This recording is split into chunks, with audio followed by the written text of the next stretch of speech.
सबसे पहले हम लोग गायत्री मंत्र के साथ अपना सेशन शुरू करेंगे। सभी लोग कमर सीधी करके बैठें और गायत्री मंत्र एक बार साथ साथ बोलेंगे। ओम भूर्भुवः स्वः तत्सवितुर्वरेण्यं भर्गो देवस्य धीमहि धियो यो नः प्रचोदयात्। परम पूज्य गुरुदेव परम वंदनीय माता जी की सूक्ष्म उपस्थिति में हमारा सबसे पहला कार्यक्रम होगा दीप प्रज्वलन का। तो जो भी नए सदस्य भाई साहब आप दीप प्रज्वलन करिए। हमारे युवा मंडल के जिला समन्वय राजेश मागड़े जी से भी मैं अनुरोध करूंगा कि उनकी मदद करें।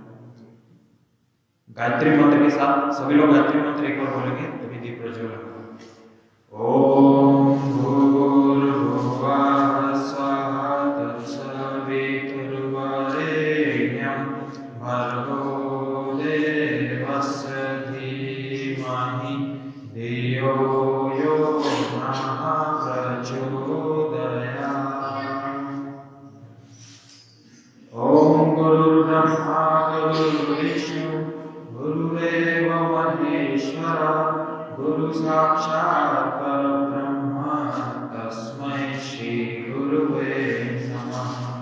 तस्मै श्री गुरुवे नमः।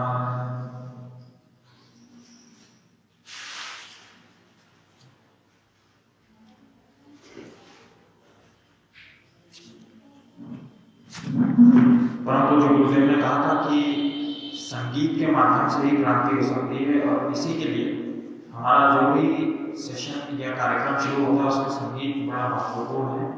तो इसी के दीप प्रज्वलन के साथ ही एक छोटा सा संगीत युवाओं को जगाने के लिए विवेक भैया द्वारा दिया जाएगा यहाँ पे।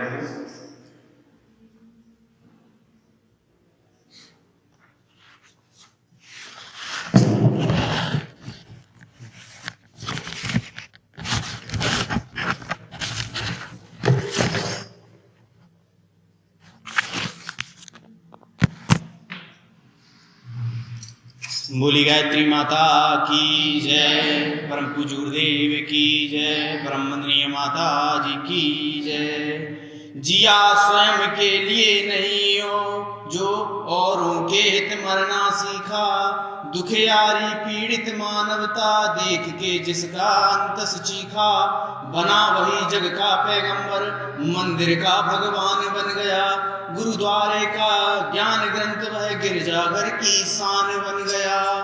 औरों के हित जो जीता है औरों के हित जो मरता है, उसका हर आंसू रामायण प्रत्येक कर्म ही गीता है। औरों के हित जो जीता है औरों के हित जो मरता है, उसका हर आंसू रामायण प्रत्येक कर्म ही गीता है। औरों के हित जो जीता है जो किसी को देख सहज ही होता है, आकुल व्याकुल जिसकी सांसों में भर पीड़ा भरती है अपना ताप अतुल। जो किसी को देख सहज होता है, आकुल है व्याकुल जिसकी सांसों में भर पीड़ा भरती है अपना ताप अतुल। वह है शंकर जो औरों की वेदना निरंतर पीता है, उसका रामायण प्रत्येक कर्म ही गीता है। औरों के हित जो जीता है औरों के हित जो मरता है, उसका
के हित जो जीता है, औरों के हित जो मरता है, उसका प्रत्येक आंसू व रामायण, प्रत्येक कर्म नहीं पीता है।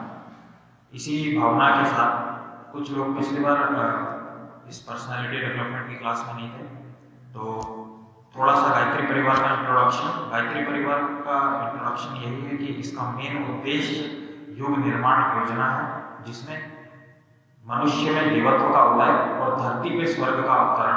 कैसे? विचार क्रांति के द्वारा, विचारों को चेंज करके, थॉट रेवोल्यूशन के द्वारा। तो इसी के साथ हम आज का जो सेशन है वो शुरू करेंगे। और क्योंकि पिछली बार ये डिसाइड हो गया था कि ये एक वर्कशॉप तरह की डेवलपमेंट क्लास होगी, जिसमें कुछ एक्टिविटीज भी होंगी, साथ में जो आए हैं वो भी पार्टिसिपेट करेंगे। हर संडे को उनको भी यहाँ पे अलग अलग तरह के, उनका जो भी प्रतिभा है, किसी को स्पीच में इंटरेस्ट है वो स्पीच दे सकता है, जिसको भी जिस तरह की एक्टिविटी में इंटरेस्ट रहेगा उसमें करेंगे। और ये क्लास महीने में 2 बार होगी, मतलब फर्स्ट और थर्ड संडे को, और सेकंड और फोर्थ संडे को एक्टिविटीज होगी जो हम सिटी में, मतलब जो भी हमारी बाहर जो एक्टिविटीज चलती है वो सब करेंगे, जैसे वृक्षारोपण। और अभी इसी वक्त हम लोग कपड़े इकट्ठे कर रहे हैं, पुराने कपड़े, जो नेक्स्ट संडे को या उससे नेक्स्ट संडे को हम लोग पूरे शहर में बांटने जाएंगे। तो जो भी इंटरेस्टेड है वो कांटेक्ट कर सकता है, आ सकता है, कपड़े यहाँ पे दे सकता है, ठीक है ना। तो इसी के साथ आज अब हम शुरू करेंगे। मैं बुलाना चाहूँगा कृतिका को, जिसका टॉपिक अभी रीडिंग पे है, स्वाध्याय पे है। वो आपको बताएंगे कि स्वाध्याय से पर्सनैलिटी पे क्या इफेक्ट पड़ता है। यहाँ पे जो भी टॉपिक होगा वो इनडायरेक्टली या डायरेक्टली पर्सनैलिटी को इफेक्ट करेगा। इसीलिए अभी जो टॉपिक आएगा स्वाध्याय या रीडिंग, उससे हमें ये पता चलेगा कि रीडिंग कैसे पर्सनैलिटी को इफेक्ट करती है। तो मैं कृतिका को बुलाऊंगा। कृतिका,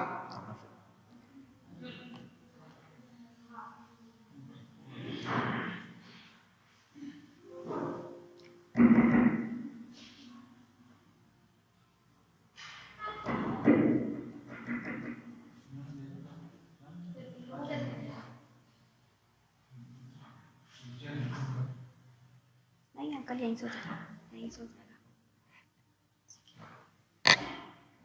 बोले गायत्री माता की, यज्ञ भगवान की, परम पूज्य गुरुदेव की, वंदनीय माता जी की।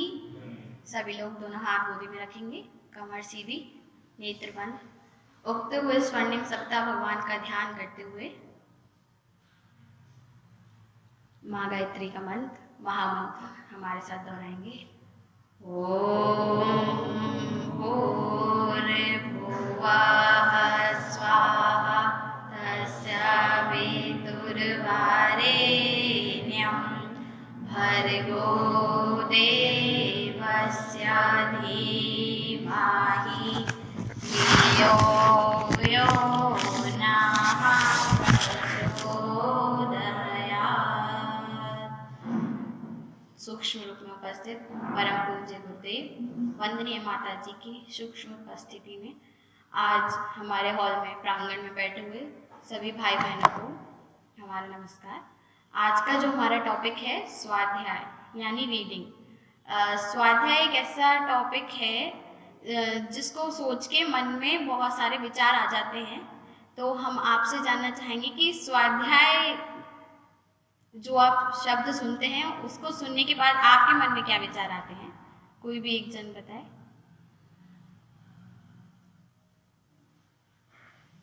हाँ, कोई भी बोल सकता है, जैसे थोड़ा भी कुछ समझ आ रहा हो कि स्वाध्याय है क्या, या उस वर्ड को सुनते आपके मन में सबसे पहले क्या क्लिक करता है। जी बताइए भैया। नहीं, यहीं से बता दीजिए।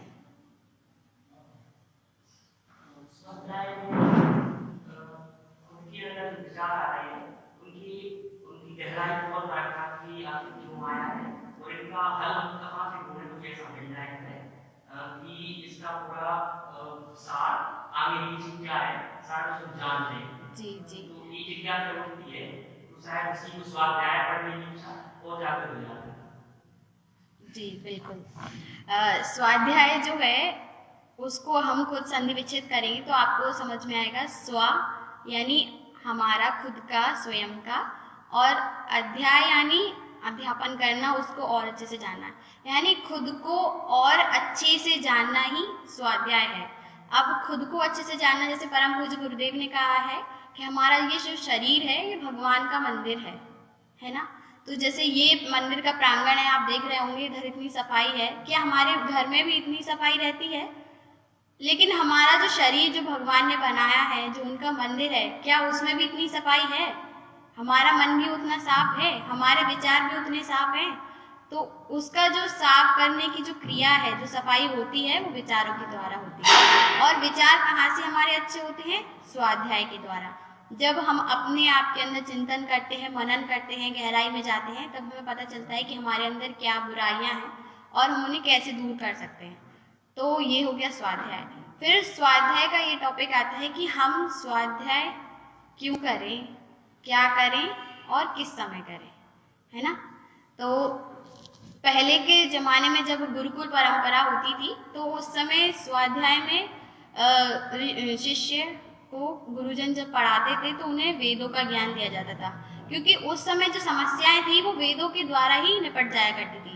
उस समय जो समस्याएं आती थी उसमें वो वेदों के द्वारा पूछते थे या गुरुजनों से डिस्कशन करते थे कि हमारे पास ये समस्या आई है तो हम इसे कैसे सॉल्यूशन करें, तो वेदों के द्वारा मिल जाती थी। लेकिन आज का जो 21वीं सदी का मानव है वह वेदों को नहीं मानता, वह तर्क संगत चीजें मानता है। जैसे कि उन्हें साइंटिफिक आधार भी चाहिए रहता है कि वैज्ञानिक क्या कहते हैं, इसको लेकर वैज्ञानिक क्या कहते हैं, तर्क इसमें क्या है, क्या क्या चीजें हैं जो हमें इसमें जोड़नी है। तो इन सब के लिए अब बहुत सारी चीजों का स्वाध्याय होता है। तो सबसे पहले आता है कि हम क्या पढ़ें।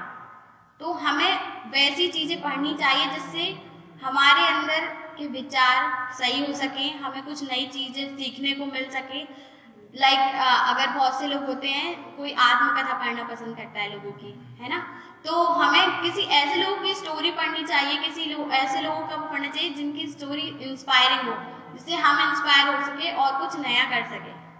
ठीक है, तो सबसे पहले टॉपिक है हम क्या पढ़ें। तो हमें ऐसी चीजें पढ़नी है जो हमें हमारे विचार को शुद्ध कर सके, हमारी कुछ चीजें जो हमें नहीं आती है वो हमें सिखा सके। फिर है क्या पढ़ें। तो बहुत सारे लोगों का अलग अलग इंटरेस्ट होता है। बहुत से लोग आत्मकथा पढ़ना पसंद करते हैं, बहुत से लोग नोवेल पढ़ना पसंद करते हैं और बहुत से आध्यात्मिक की चीज़ें पढ़ना पसंद करते हैं। तो वो आप अपने हिसाब से चूज कर सकते हैं। जैसे परम पूज्य गुरुदेव एक बहुत अच्छा उदाहरण है, मैं बताना चाहूँगी। परम पूज्य गुरुदेव ने 3200 पुस्तकें लिखी हैं और आप अपनी किसी भी समस्या का समाधान उनकी बुकों में ढूंढ सकते हैं। जैसे आपको कोई समस्या आई और आप उस समस्या का समाधान ढूंढना चाहते हैं, तो आपको कहीं आसपास घूमने की ज़रूरत नहीं है या किसी से डिस्कशन करने की ज़रूरत नहीं है। आप इधर आएंगे, आपको वो बुकें मिल जाएगी और उस बुक में ज़रूर उस समस्या का समाधान होगा। तो ऐसा नहीं है कि मतलब आप जो चाहें वो इधर आपको मिलेगा। और भी बहुत सारे राइटर्स हैं जिनकी बहुत अच्छी अच्छी पुस्तकें आती हैं, तो वो आप पढ़ सकते हैं। पुस्तकें आप सभी को पता होगा कि बहुत अच्छी फ्रेंड मानी जाती है इंसान की। एक इंसान होता है जिसको आप अपना दोस्त मानते हैं, शायद वो कभी आपको धोखा दे सकता है या कभी आपकी ना बात माने या आपको कभी डिसअपॉइंट कर सकता है, लेकिन जो किताबें होती हैं वो कभी आपको डिसअपॉइंट नहीं कर सकती हैं, है ना। फिर एक क्वेश्चन और आता है कि हम किस समय पढ़ें। क्या पढ़े समझ में आ गया, क्यों पढ़े समझ में आ गया। फिर आता है हम किस समय पढ़ें। तो आप सबसे अच्छा टाइम होता है जब आप सोने जा रहे हो, अपने काम वाम निपटा के जब अपन बेड पे सोने जाते हैं, तो आप उस समय उस पुस्तक को पढ़ सकते हैं जो भी आपकी पसंद की है। लेकिन ये ध्यान रखें कि वो पुस्तक आपको और आपके विचारों को शुद्ध करे, ना कि और आपको खराब करे। क्योंकि बुकें आजकल बहुत तरीके की आती हैं, अश्लील बुकें भी आपको मिल जाएंगी पढ़ने को, और भी फालतू की कॉमिक्स वगैरह भी आपको पढ़ने को मिल जाएगी। तो ऐसा करने से आपका विचार जो है और खुलने की बजाय और कम होते जाते हैं, आपका स्तर और उठाने की बजाय आपको और कम करते हैं। तो आपको पहले चयन करना है कि आपको किस तरीके की बुक्स पढ़नी है और वो आपके लिए कैसे ज़रूरी है, क्या आप उसमें सीख सकते हैं। फिर आप बिस्तर में सोने के टाइम से पढ़ें, चाहे एक पेज पढ़ें, आप धीरे धीरे आदत डालेंगे तो 1, 2, 3 जैसे आप चाहें उससे पढ़ सकते हैं। या अगर आपको उस टाइम नहीं मिल रहा है तो किसी भी टाइम जब आप फ्री होते हैं, दोपहर में फ्री होते हैं, थोड़ा बहुत जब भी 10-15 मिनट का टाइम मिलता है, तब आप उस बुक को पढ़ सकते हैं। और जैसे कभी कभी होता है हम किसी चीज़ को ज़्यादा सोचने लगते हैं या हमारे मन में कभी कभी नेगेटिव थॉट्स ज़्यादा आने लगते हैं, या हमें लगता है कि अब तो कुछ है ही नहीं, ऐसा है, कभी कभी बहुत ज़्यादा डिसअपॉइंट हो जाते हैं तब हम, तो उस टाइम भी आप ऐसी बुकें पढ़ें जिससे आप इंस्पायर हुए, तो आप बहुत कुछ सीख सकते हैं। फिर इन 2 टाइम के अलावा कभी कभी आप बहुत ज़्यादा बोर होते हैं या अकेला महसूस करते हैं, तो किताबें आप बहुत अच्छे से पढ़ सकते हैं। फिर बेनिफिट्स में बताना चाहूँगी कि बुक्स पढ़ने से क्या क्या बेनिफिट्स होते हैं। सबसे पहला बेनिफिट तो ये होता है कि आपकी जो कंसंट्रेशन पावर होती है, यानी एकाग्रता कर, आपका हर जगह एकाग्रचित हो जाते हैं आप, क्योंकि आप जब उस बुक को पढ़ रहे होते हैं तब आप अपना मन सब जगह से हटा के उसको पढ़ रहे होते हैं, तो आपको एकाग्र मन हो जाता है। और आप इसके अलावा भी और किसी काम को करते हैं तो आपको उसमें मन लगने लगता है। एकाग्रता का मतलब होता है कि आप जिस काम को करें उस काम को पूरे मन से करें, ताकि वो आपका कार्य 100% आप उसमें दे सकें। तो सबसे पहले बुक्स पढ़ने से आपका मन एकाग्र होने लगता है। फिर इमेजिनेशन पावर बढ़ जाती है। जैसे आपने देखा होगा कि हम कोई उपन्यास या ऐसी स्टोरी पढ़ रहे होते हैं, इंस्पायरिंग स्टोरी, जिसमें आगे के पहलू में कुछ और होना रहता है, तो हम अपने आप ही इमेजिनेशन करने लगते हैं कि शायद अब इसमें ये होगा, अब इसमें ये होगा, आगे वाले पेज में अब ये आने वाला है, या आगे वाला जो कॉन्सेप्ट आएगा उसमें ये आएगा, तो हमारी इमेजिनेशन पावर बढ़ जाती है। इसके बजाय अगर आप टीवी और फ़ोन्स के उसमें देखते हैं बहुत सारे वीडियोस वगैरह, तो आप उसमें आपकी इमेजिनेशन पावर कम हो जाती है, क्योंकि आप उसमें देख रहे होते हैं। जब आप देखते हैं तो आप अपनी इमेजिनेशन पावर थोड़ी कम कर लेते हैं, जिसकी वजह से आपकी इमेजिनेशन पावर घटती है। लेकिन अगर आप बुक पढ़ते हैं तो आपकी इमेजिनेशन पावर वहाँ पे 3 गुना ज़्यादा बढ़ जाती है। फिर आपके अंदर क्रिएटिव आइडियाज़ बहुत ज़्यादा आ जाते हैं। लाइक आप कुछ बुक्स पढ़ते हैं तो हमें हर बुक में कुछ नई चीज़ सीखने को मिलती है। अगर वो बुक अच्छी है तो आपको हर एक बुक में हर एक पेज में आपको कोई एक नई चीज़ सीखने को मिलती है, तो बहुत सारी क्रिएटिव आइडियाज़ आपके दिमाग में आते हैं। फिर आपकी नॉलेज इनहेंस होती है, आपकी सबसे ज़्यादा नॉलेज बढ़ती है, क्योंकि जैसे मैं एक एग्जांपल देना चाहूँगी कि 2 दोस्त हैं, एक केवल अपनी बस कोर्स की किताबें पढ़ता है और दूसरा है कोर्स की किताब के साथ बहुत सारी और भी चीज़ें पढ़ता है, जैसे वो उपन्यास भी पढ़ता है, इंस्पायरिंग स्टोरीज भी पढ़ता है, तो बहुत सारी चीज़ें पढ़ता है। और अगर कहीं वो एज अ सोशल वर्क करने जाता है या कुछ भी अपने लाइफ में अचीव करने जाता है, तो क्योंकि दूसरे जो दोस्त था उसने केवल अपना कॉन्सेप्ट ही क्लियर किया था, उसके अलावा उसने कोर्स की बुक्स के अलावा और कुछ नहीं पढ़ा था, तो उसके पास एक्सपीरियंस कम था। क्योंकि हम अपने जीवन में हर चीज़ का एक्सपीरियंस नहीं ले सकते, लेकिन जो बुक्स होती हैं उसके आप 4-5 पन्नों में उस व्यक्ति ने जो एक्सपीरियंस अपना किया है और उसे लिखा है, आप उसको पढ़ के वो एक्सपीरियंस भी कर सकते हैं। तो कहीं कहीं वो चीज़ें बहुत काम आ जाती हैं, तो इसलिए आपकी नॉलेज भी बहुत इनहेंस होती है, आप बहुत कुछ नई चीज़ें सीखते हो। फिर आपकी वोकैबुलरी बढ़ती है, यानी आपकी शब्दावली बढ़ती है। जैसे आपको पता होगा हर वर्ड का पर्यायवाची होता है ना, सिनोनिम होता है। तो अभी हम केवल एक ही वर्ड को जान रहे होते हैं, जैसे हमें केवल स्वाध्याय पता है, लेकिन स्वाध्याय को और हम क्या क्या कह सकते हैं वो हम जब बुक पढ़ेंगे तब हमें पता चलेगा। तो हमारी शब्दावली बहुत ज़्यादा बढ़ जाती है। फिर इन सब को हम जब मिक्स करते हैं, हमारी जब आदत में ये सब चीज़ें आ जाती हैं, तो हमारी मेमोरी इंक्रीज होने लगती है। क्योंकि जब हम बुक्स पढ़ते हैं तो उसको पढ़ते रहने से और अपनी आदत में लाने से हमारी विल पावर बढ़ती है, और जब हम खुद को एज ए मैच्योर फील करने लगते हैं तो हमारी मेमोरी भी बहुत ज़्यादा इन्हेंस होती है, इंक्रीज हो जाती है।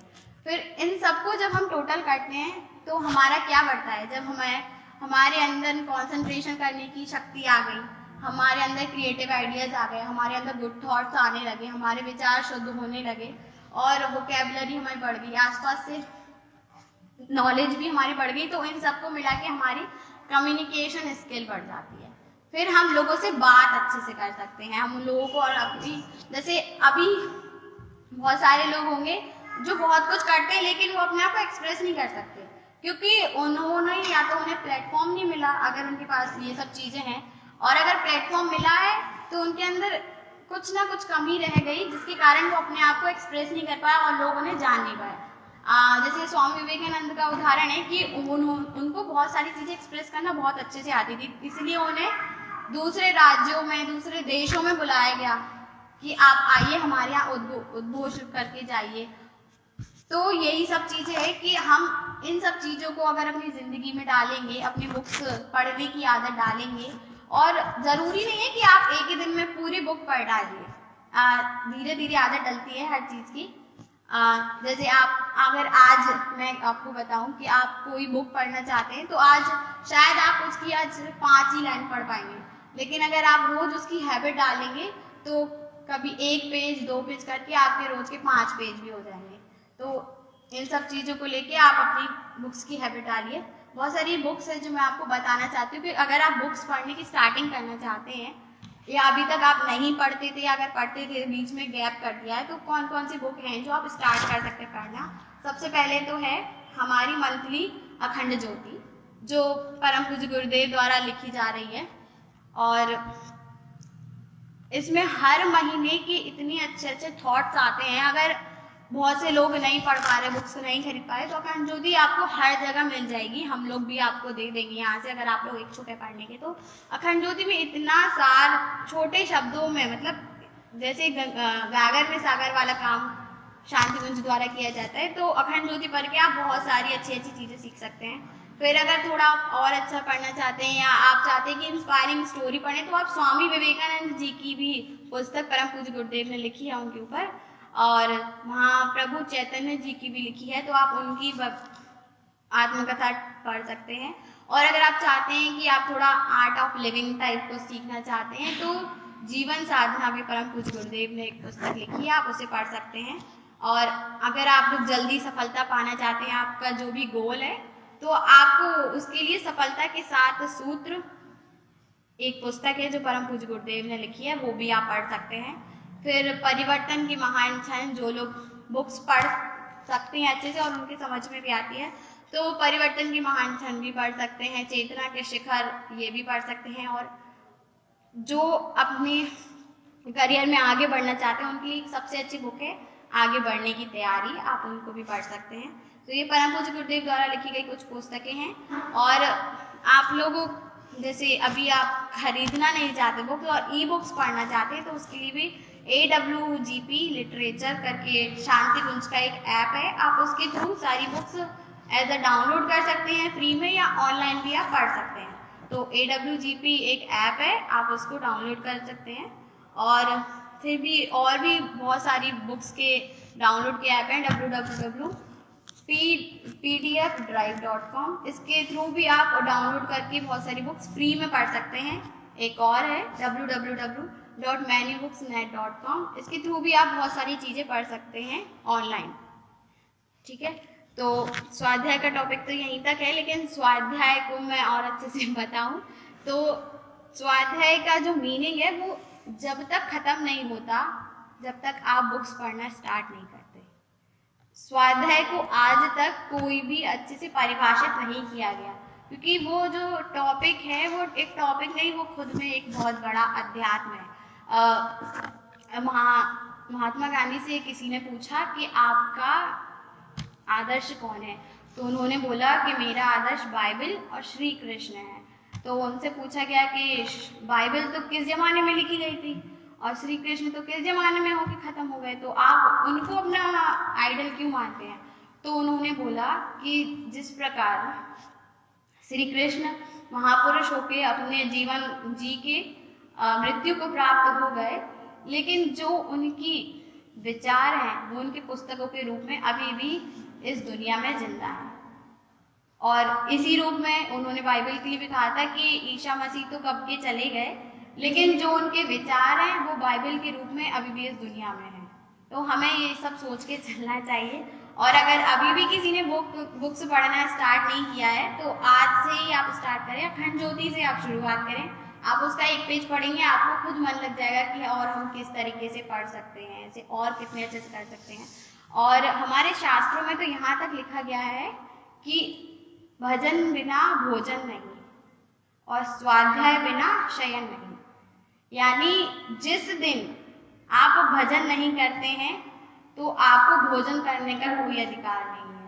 भजन यानी साधना करना, साधना यानी अपने ईश्वर के पास बैठना, थोड़ा उनसे साधना, उपासना और आराधना, ये 3 चीजें हैं। उपासना का मतलब होता है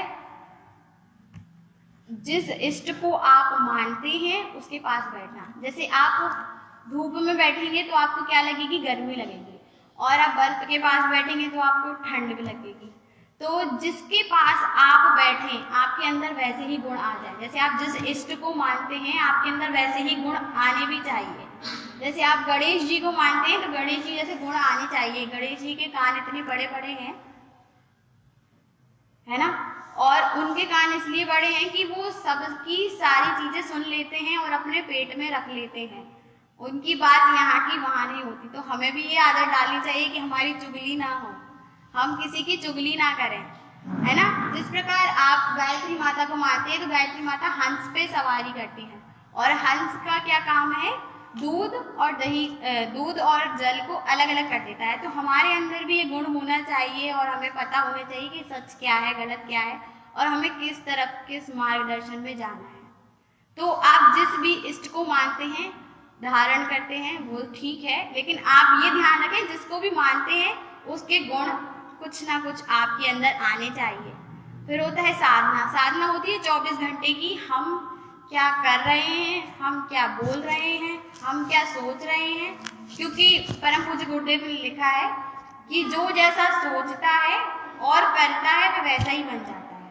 अब आप विचार करें, आप दिन भर सोचें कि मेरा तो रिजल्ट नेगेटिव आना है और मैं पास नहीं हो पाऊंगा, तो शायद भले एग्जाम में कॉपी चेक कर रहा होगा तो आपको नेगेटिव दे देगा, लेकिन आप सोचेंगे नहीं मैंने एग्जाम अच्छा किया है तो मेरे नंबर अच्छे आएंगे। जब आप पॉजिटिव सोचेंगे तो पॉजिटिव ही रिजल्ट आएगा।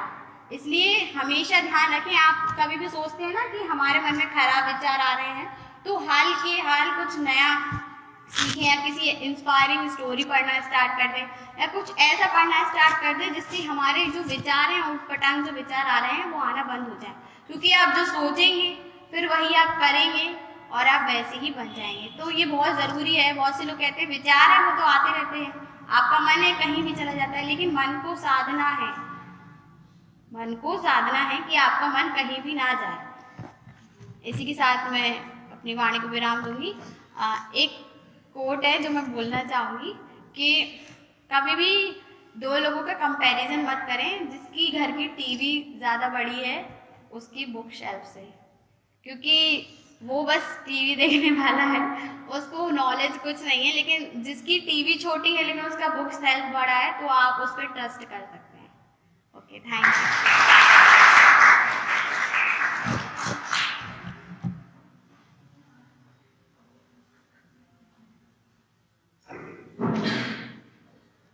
एक बार जोरदार तालियां हो जाए कृति करने के लिए। तो अभी आप लोग ने जाना कि स्वाध्याय से पर्सनालिटी में क्या इफेक्ट होता है। हम लोग ने जब हम लोग का डिस्कशन चल रहा था कोर ग्रुप में कि पर्सनालिटी डेवलपमेंट की क्लास रखेंगे तो उसमें एक्टिविटीज़ क्या क्या रखेंगे, तो सबसे पहले हम लोग ने स्पीकिंग को इसीलिए रखा क्योंकि इंसान के अंदर मरने के बाद जो सबसे बड़ा डर होता है वो होता है पब्लिक स्पीकिंग का। आदमी जब माइक देख लेता है तो उसको सामने वाली ऑडियंस नहीं दिखती है, बस उसको यही डिस्टेंस दिखाई देता है, वो हर चीज़ भूल जाता है।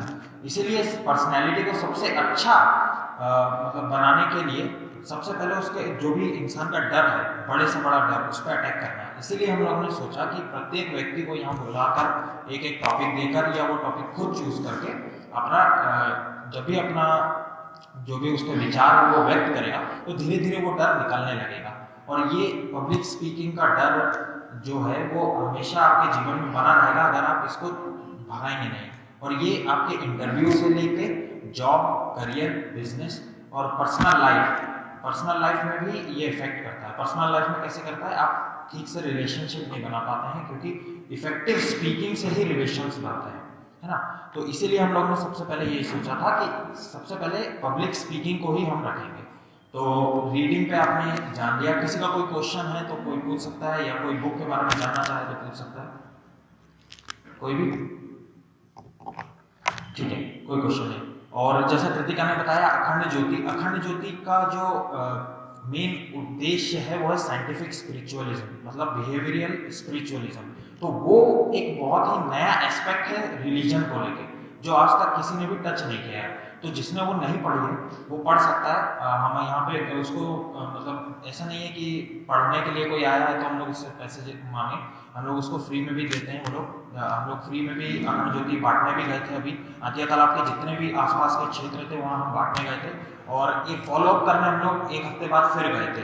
तो ऑलमोस्ट 90% लोगों ने जिन्होंने पढ़ी थी उन्होंने ये कहा था कि साइंटिफिक स्पिरिचुअलिज्म हमने इस बुक से बेहतर कहीं नहीं पढ़ा है। तो मेरा आपसे यही छोटा सा रिक्वेस्ट है कि जिसने नहीं पढ़ी है वो भले ही दिन का 1 घंटा पढ़े, आधा घंटा पढ़े, एक चैप्टर पढ़े, उसमें छोटी छोटी कहानियां भी रहती हैं वो भी पढ़े, तो आपका पर्सनैलिटी में थोड़ा थोड़ा चेंज आने लगेगा। साथ ही इंग्लिश की कई बहुत सारी बुक्स हैं जो इफेक्टिव स्पीकिंग पे है, जैसे डेल कार्नेगी की how to win friends and influence people, वो आप पढ़ेंगे तो उसमें आपको प्रैक्टिकल चीजें दिखाई गई हैं। एक और बुक है, मुझे राइटर का नाम याद नहीं आ रहा है, लेकिन how to talk with anyone, उसमें आपको प्रैक्टिकली छोटी छोटी एक्टिविटीज बताई गई है जिससे कि आप कैसे दूसरे से बात कर सकते हैं इंस्टेंटली, है ना। तो ये आपका कॉन्फिडेंस धीरे धीरे बिल्डअप करेगा। और पर्सनैलिटी का जो ज्वेलरी है वो केवल कॉन्फिडेंस होती है, सेल्फ कॉन्फिडेंस। तो आपको धीरे धीरे अपना सेल्फ कॉन्फिडेंस बढ़ाना है, उसी के लिए यहाँ पे हम लोग ये सब कर रहे हैं। अब जो हमारा नेक्स्ट टॉपिक है वो जेलेसी है। हम लोगों ने टॉपिक भी इसी तरह से चूज किया था, एक पॉजिटिव रहेगा एक नेगेटिव रहेगा, ताकि दोनों पक्ष हम लोग टच कर पाए। तो यूथ में आजकल जेलेसी बहुत बढ़ रही है, आप लोग न्यूज़ भी देखते होंगे और कॉलेजेस में भी जाते होंगे और अपने दोस्तों से कांटेक्ट में भी होंगे, तो जेलेसी बहुत बढ़ रही है। तो उसके लिए अब हम लोग रितिका दुबे हमारी जो नेक्स्ट स्पीकर है वो बताएंगे कि जेलेसी यूथ को कैसे हार्म कर रही है और पर्सनैलिटी को कैसे इफेक्ट कर रही है। तो रितिका प्लीज।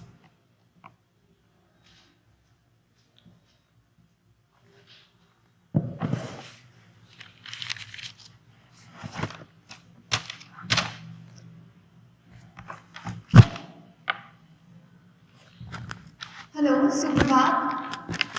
आज मैं जेलेसी के ऊपर बोलना चाहती हूँ। एंड जैसा कि दीपांशु जी ने कहा एंड कृतिका जी ने भी कहा कि reading is a very good habit.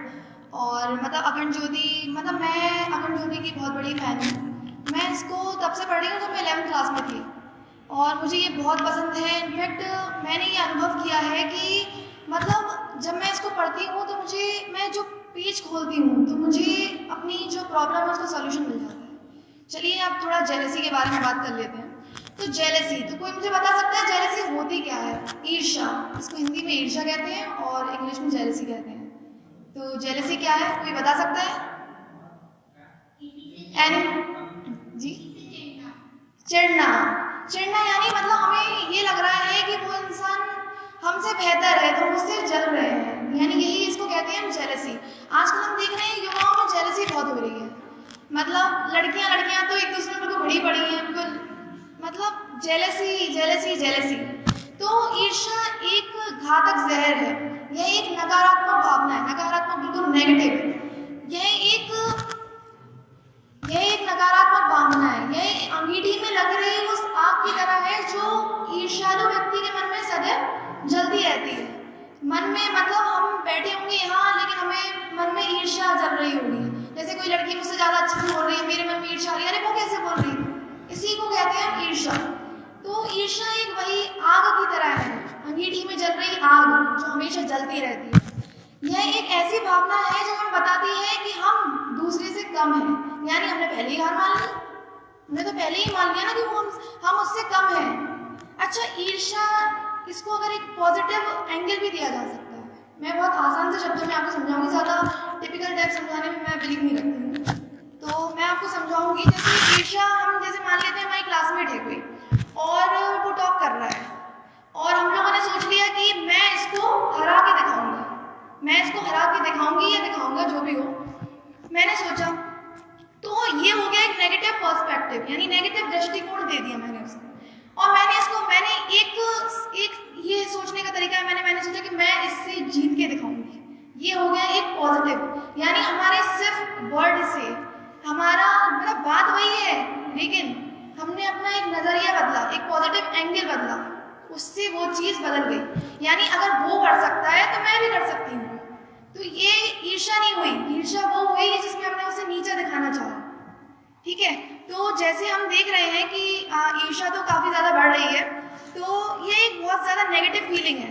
जैसे इंटरव्यू में एक बहुत अच्छा क्वेश्चन पूछा जाता है कि आपके सामने एक ग्लास रखा हुआ है, उसमें आधा पानी ही रखा हुआ है, तो एक जो नेगेटिव दृष्टिकोण वाला इंसान होगा, जो एक नकारात्मक दृष्टिकोण वाला इंसान होगा, वो सोचेगा कि ग्लास आधा खाली है, और जो एक सकारात्मक दृष्टिकोण वाला इंसान होगा वो सोचेगा ग्लास आधा भरा हुआ है। तो यही है, बात वही है, बस शब्द बदल गए। शब्दों से क्या हुआ, हमारी सोच बदल गई, और सोच से क्या हुआ, हमारे मन में जो बीज है, मतलब हमने अपने रूट्स पे वर्क किया, रूट्स पर वर्क किया, हमने लोगों के बारे में अच्छा सोचना शुरू करा, मतलब हमने अपने मन को बिल्कुल साफ करा, यानी जेलसी से हम दूर हट गए, ये समझिए आप। तो इंटरव्यू में ये बहुत अच्छा क्वेश्चन पूछा जाता है जिसका जवाब लोग गलत दे देते हैं, कह देते हैं कि ग्लास आधा खाली है, यानी एक नेगेटिव वर्ड, और जहाँ पे हम कह देते हैं ग्लास आधा भरा हुआ है, वो हो जाता है पॉजिटिव। तो इसी तरीके से ईर्ष्या व्यक्ति को शारीरिक, मानसिक और भावनात्मक ऊर्जा को काफी ज्यादा कम कर देता है, जिससे व्यक्ति कदम कदम पर असफलता का मुंह देखता है और आत्मग्लानि महसूस करता है। ईर्ष्या व्यक्ति को आलसी, अकर्मण्य व निराशावादी बना देती है, जिसके फलस्वरूप उसके सामर्थ्य और प्रतिभा होने के बावजूद भी वो दूसरों को अपने आप से कम समझने लगता है, और भावनात्मक और आध्यात्मिक दोनों दृष्टिकोण से वह नीचे की ओर जाने लगता है। ईर्ष्या मनुष्य की एक हीन भावना है, जिसके कारण व्यक्ति यह सोचता है कि यदि हमारे पास वह नहीं, यदि मेरे पास नहीं तो उसके पास कैसे, जैसे मेरे पास ये कार नहीं तो उसके पास कैसे। वो चाहता तो वो अपनी प्रतिभा को बढ़ा भी सकता था, वो चाहे तो अपनी प्रतिभा को बढ़ाए और उस वस्तु को पा ले, लेकिन नहीं, उसने एक नेगेटिव तरीके से सोचा। उसने सोचा कि उसके पास, मतलब मेरे पास नहीं तो उसके पास कैसे, और उसके यही उसने सोचा क्यों नहीं, जबकि उसे ये नहीं सोचना था क्यों, उसे सोचना था कैसे। इसी क्यों, यही क्यों उसकी जिंदगी बर्बाद कर देता है। अगर वो ये सोच लेता कि मैं कैसे पा सकता हूँ, कैसे मैं अचीव कर सकता हूँ, तो वो उस चीज को अचीव कर सकता था। बट उसने यही क्यों कि मैं उसके पास क्यों, यही क्यों क्यों सोचता रह जाएगा और लाइफ में वो कुछ भी नहीं कर पाएगा। क्यों? जेलसी। ईर्ष्या वाला व्यक्ति यह सोचता है कि अगर हमें सफलता नहीं मिली तो किसी और को भी ना मिले, यानी मैं अगर बर्बाद हूं तो तुम भी बर्बाद रहो, ठीक है। लेकिन जबकि वो दूसरे के लिए प्रेरणा स्रोत भी तो बन सकता था, दूसरे के लिए प्रेरणा का पात्र भी तो बन सकता था, बट वो एक प्रेरणा का पात्र नहीं बनता, हमेशा दूसरों की सुख, शांति, सफलता में रोड़ा बन के रह जाता है, यानी बैरियर। तो उनको जैसे वो चाहता है कि मैं उस सामने वाले की मतलब पद में, यानी सामने वाले के रास्ते में एक वो बन जाऊं, बैरियर बन जाऊं। सच तो यही है कि दूसरे की राह में रोड़ा बनने से हम कभी उसका नुकसान तो नहीं करते हैं, लेकिन अपना जरूर नुकसान कर देते हैं, क्योंकि सोचते तो हम ही गलत है ना। दूसरों को नीचे दिखाने वाला व्यक्ति बल्कि इससे स्वयं की राह में, अपनी खुद की राह में ही रोड़ा बन जाता है। उसके बाद उसे आत्मग्लानि होती है, उसके बाद वो आत्महत्या जैसे कदम उठाने पर मजबूर हो जाता है, क्योंकि इंसान जब अपनी खूबियों से राक्षस प्रवृत्ति की तरफ जाने लगता है तो वो आत्मग्लानि होने लगती है उसे, और उसके बाद वह आत्महत्या जैसे कदम उठाने लगता है। आपने सुना होगा बीएससी का रिजल्ट आया, लोग मेरे मार्क्स कम आए, उसके मार्क्स ज्यादा आए, सुसाइड कर लिया। यह जेलसी का ही परिणाम है। जिस ईर्ष्या से हम दूसरों को जलाने निकलते हैं, सच तो यह है कि उससे हम खुद ही जल जाते हैं। ईर्ष्यालु व्यक्ति मानसिक रोगी बन जाता है, उसकी मानसिक स्थिति ऐसी हो जाती है कि वो काम नहीं कर पाता, मानसिक उसका दिमाग काम नहीं कर पाता है, वो बस नेगेटिव नेगेटिव नेगेटिव सोच के अपनी जिंदगी व्यतीत करता है। उसका आत्मबल, आत्मविश्वास काफी ज्यादा हद तक कम हो जाता है, उसके मुख पर एक अपराधी जैसी कालिमा सी छा जाती है।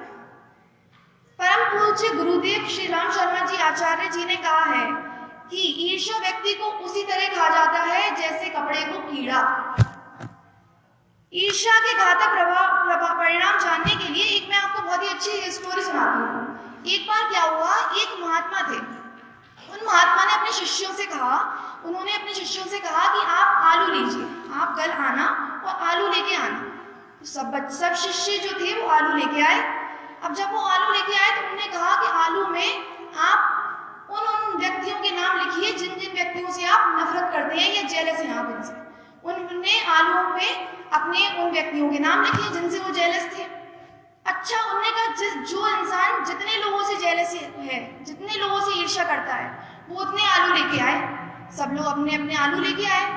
उसके बाद उन्होंने कहा कि ये आलुओं को आप 7 दिन तक रखें, सोते जागते उठते बैठते हंसते खेलते जो भी करें आप, इन 7 दिनों तक इन्हीं आलुओं को आपको अपने संग धोना है। तो वो उन आलुओं को रखे रहे 7 दिनों तक। अच्छा, वो शिष्य बड़े बेचैन थे। उन्होंने कहा ये कैसा काम दे दिया महात्मा जी ने हमें कि हम इन आलुओं को रखें और उस पर अपने उन लोगों का नाम रखें। उन्हें समझ में नहीं आ रहा था कि जो उनके टीचर हैं वो उनसे ऐसा करने को क्यों कह रहे हैं। जब उन्होंने 7 दिन उसे रखा, उन्होंने वही किया जो उनके टीचर ने उनसे कहा था। उन्होंने सोते जागते उठते बैठते उन आलुओं को अपने साथ रखे रहे।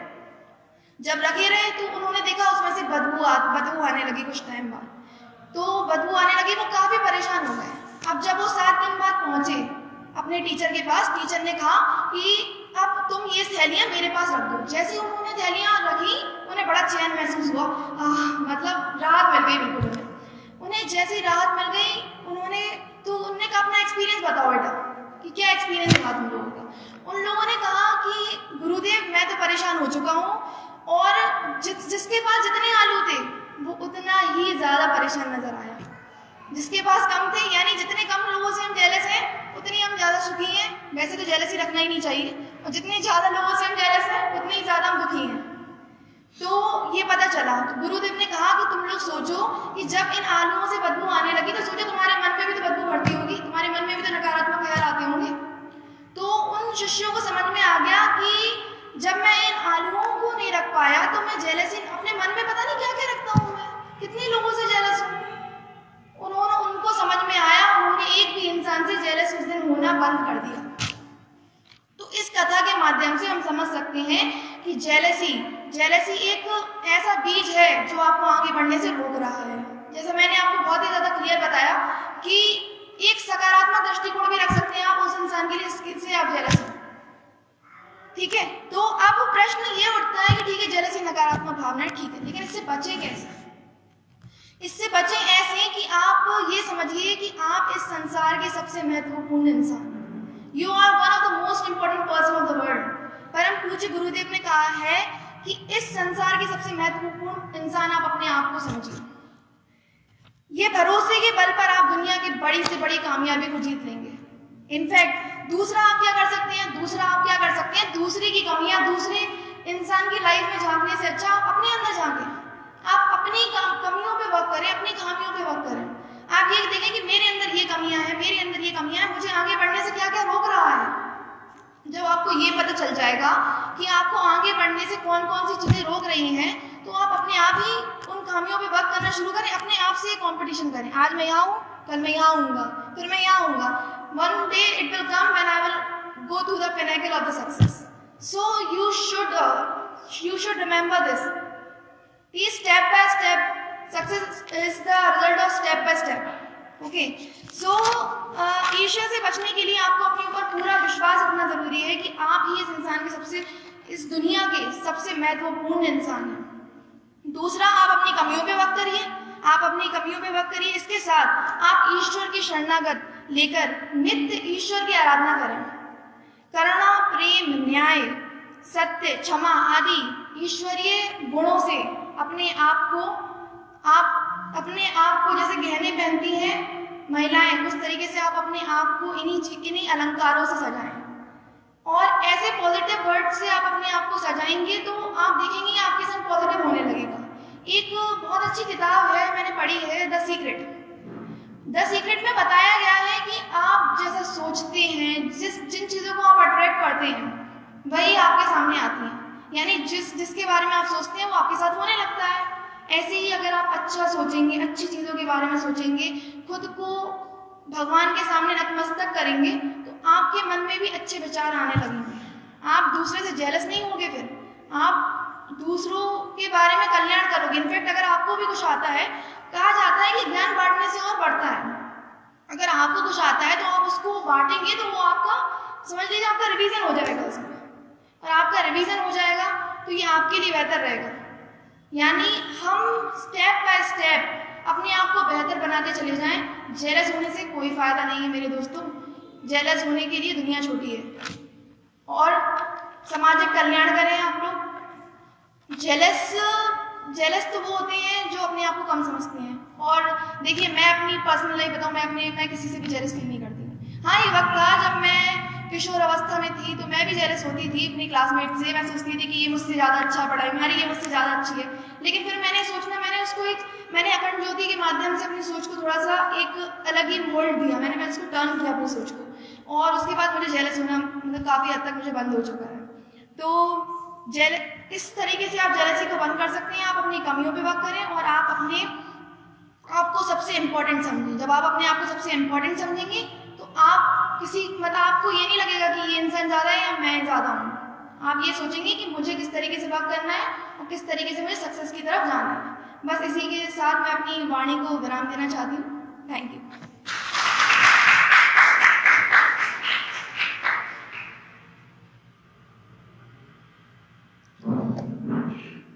बहुत अच्छा रितिका, जेलेसी कैसे हमारी पर्सनैलिटी को इनडायरेक्टली मतलब बिना देखे हुए अफेक्ट कर देती है, ये आज हमें पता चला।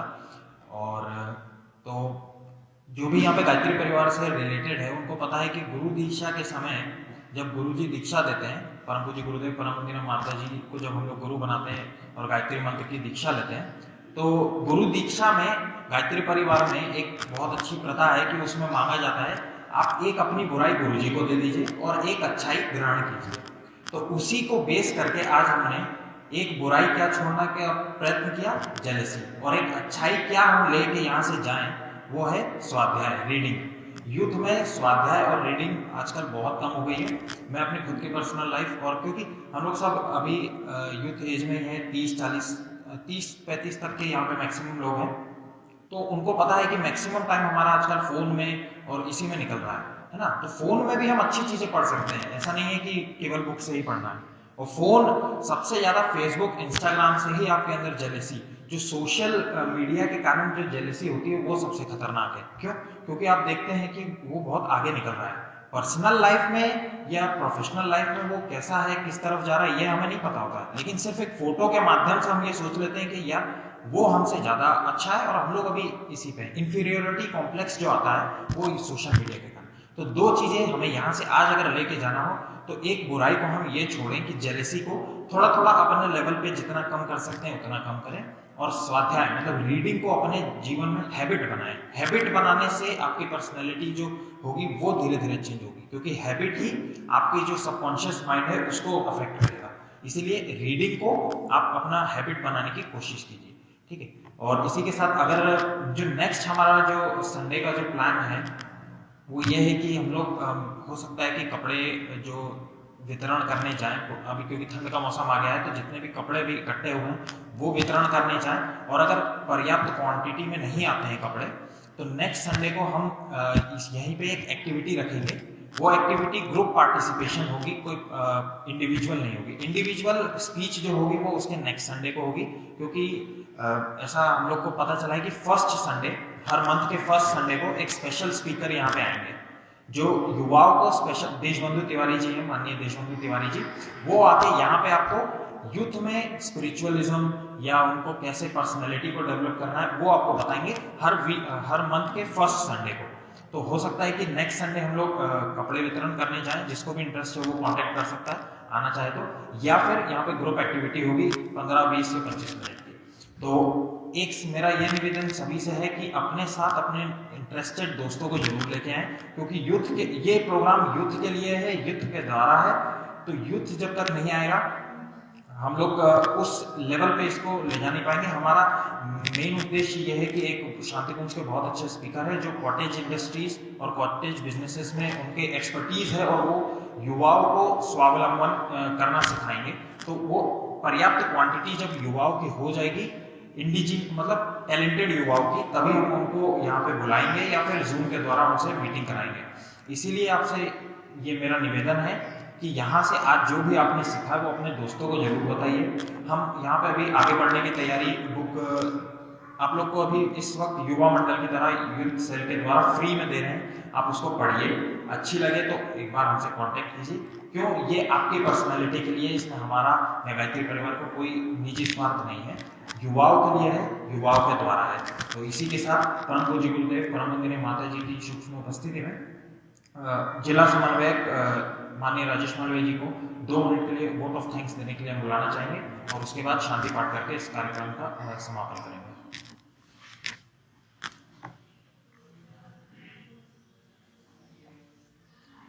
धन्यवाद दोस्तों, आप सभी लोग इतने यहाँ पे अपना समय निकाल के आए, कीमती समय। रितिका ने बहुत अच्छा स्पीच दिया, रितिका ने भी बहुत अच्छा दिया। दोनों रितिका और कृतिका दोनों ने बढ़िया जुगलबंदी है ना, रितिका कृतिका की बहुत अच्छा किया। अच्छा, रितिका ने जो कहा है कि जेलसी नहीं होनी चाहिए, वो सही है दोस्तों। आज हम लोग अगर किसी के बारे में अगर इसका आपको एग्जाम्पल देखना है तो सिर्फ आप किसी से बोलिए मत, सिर्फ अगर सामने कोई बैठा है आप उसके बारे में खाली नेगेटिव सोचना शुरू कर दीजिए, उसका आपके प्रति एटीट्यूड बिल्कुल चेंज हो जाएगा। ये फैक्ट है बिल्कुल, इसमें कोई भी इसमें दो राय नहीं है। आप सिर्फ आप कोई अगर कहीं जा रहे हैं, सफर में जा रहे हैं, कहीं जा रहे हैं, बस आप देख लीजिए कि हाँ ये है, उसके बारे में अगर आप अच्छा सोचेंगे थोड़ी देर में देखेंगे आप उससे फ्रेंडशिप हो जाएगी। आप उसके बारे में अगर नेगेटिव सोचेंगे वो तुरंत आपसे कटेगा, बात भी नहीं करेगा। तो इन चीज़ों का इफेक्ट पड़ता है। ये क्या है, यूनिवर्स क्या है, एक लॉ होता है ना जो कि लॉ ऑफ रिएक्शन, तो वो रिएक्शन है, आप जैसा दोगे वैसा पाओगे। आप प्यार दोगे प्यार पाओगे, अगर दूसरों को दुख कष्ट दोगे, ईर्ष्या करोगे तो आपको वही मिलेगी। गुरुदेव ने इसीलिए कहा कि प्यार प्यार प्यार ही हमारा एक ही उनका उद्देश्य था, सिर्फ प्यार प्यार बांटना। तो यही है हमारा भी कि गायत्री परिवार ऐसे ही आप और लोगों को लेके आए, अपने यूथ को जोड़ें और ज़्यादा से ज़्यादा यहाँ पे आए। तो हम जो जैसे दीपांशु ने बताया अभी कि जो एक स्पीकर हैं और जो अपने को स्वरोजगार और स्व योजना जो बताएंगे, बड़े स्पीकर हैं, तो वो आएंगे तो हम चाहते हैं कि हमारा युवा उनसे जुड़े और अपना जो भी है स्वरोजगार स्टार्ट करें, नौकरी के पीछे ना भागे। जैसा पिछले में भी हमने इस पर डिस्कस किया था कि जो हमारे युवा हैं वो भटके नहीं, अपना खुद का रोजगार चालू करें, खुद इतने योग्य बने कि दूसरों को रोजगार दें, न कि दूसरों से रोजगार लें। ठीक है, तो इन्हीं बातों के साथ मैं विराम देता हूँ क्योंकि समय तो आज ज़्यादा ही हो गया है। बाकी आगे कंटिन्यू। शांति पाठ के लिए सभी लोग कमर सीधी करके बैठ जाएंगे, आंखें बंद कर लीजिए। शांति पाठ, इसके बाद समापन। ओम द्यौ शांति अंतरिक्षं शांति पृथ्वी शांतिरापः शांतिरोषधयः शांतिर्वनस्पतयः शांति ब्रह्म शांति सर्वगुण शांति शांतिरेव शांति सामा शांतिरेधि। ओम शांति शांति शांति सर्वानिष्टु शांतिर्भवतु। समाप्ति।